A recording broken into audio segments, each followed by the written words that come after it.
ताकद होत नाही, बापाचं अस्तित्व असतं.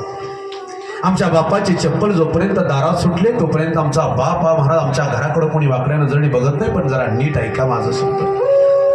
बापाचं अस्तित्व सांगणारी, आईचं अस्तित्व सांगणारी सगळीच कीर्तनकार मंडळी या महाराष्ट्रामध्ये अविरतपणे कार्य करत आहेत, याचा मला मनस्वी आनंद आहे.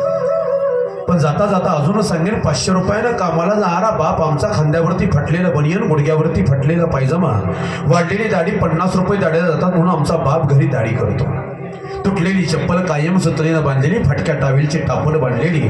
आमच्या बापाला भाकरी बांधायला कधी महाराज डबा मिळाला नाही, चिरगोटात आमचा बाप भाकरी बांधतो, तसाच कामावरती जातो. आणि कामावरून माघारी येत असताना मोकला नाही आला आमचा बाप. आमचा बाप भला मोठा वैरणीचा भारा घेऊन येतो. वैरणीचा भारा खाली घेत असताना मोबाईलमध्ये तोंड घालून मला त्या घराच्या पायरीच्या पुढं बसलेलं लेकरू साधा आमच्या बापाला वैरणीचा भारा खाली घेऊ लागत नाही. ही सध्याची रियालिटी आहे. बापाचं महत्व काय मी तुमच्या पुढे मांडणार आहे. सांगा ना, एक वाक्य सांगू का दादा तुम्हाला? मी अजूनही सांगेन, शेजारचा मुलगा रडायला लागला तर अख्ख्या गल्लीला कळतं की यांचा मुलगा रडतोय. पण ज्या दिवशी आमचा बाप रडला त्या दिवशी शेजारी झोपलेल्या आईला बी कळत नाही की आमचा बाप रडतो. इतका शांतपणे आमचा बाप रडतो, कारण करत्या माणसाला रडता येत नाही. सगळ्यात मोठी शोकांतिका आहे. मी सांगू का? अजून एक वाक्य सांगतो मी तुम्हाला. हे बघा, आई वडिलाची सेवा करा, आई वडिलाची सेवा करा म्हणणारे कीर्तनकार या महाराष्ट्रात काही कमी नाही आहे. पण आई वडिलाची सेवा करा म्हणजे काय 24 तास बसून राहायचं का?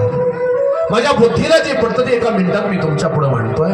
सकाळी तुम्ही कामावरती निघालाय, तुमची आई कोपऱ्यात बसले, तुमचा बाप कोणाला बसला. आईच्या पुढे जा आणि 2च शब्द विचारा, आई तब्येत बरी का ग? गोळ्या आहेत का तुला? अजून गोळ्या संपल्या की तिच्याजवळ फोन ठेवलाय, मला फोन कर, एवढंच बोला.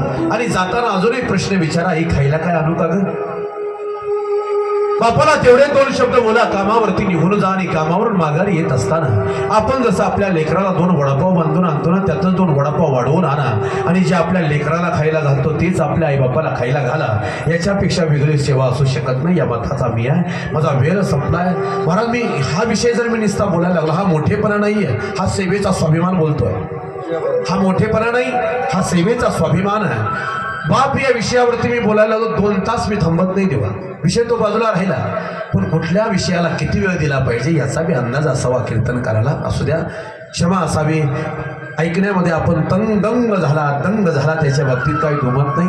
आणि वातावरण निर्मिती महाराज माझ्याकडून तर होतेच, याच्या बाबतीत काही दुमत नाही. पण वातावरण निर्मितीला आज सगळ्यात हुकमी हक्क आमचा प्रश्न पुढे बसलाय म्हणून वातावरण नाही. हे सत्य आहे ते आहेच. आता काय चिंतन असल्यानंतर मी कीर्तन करणार नाही का?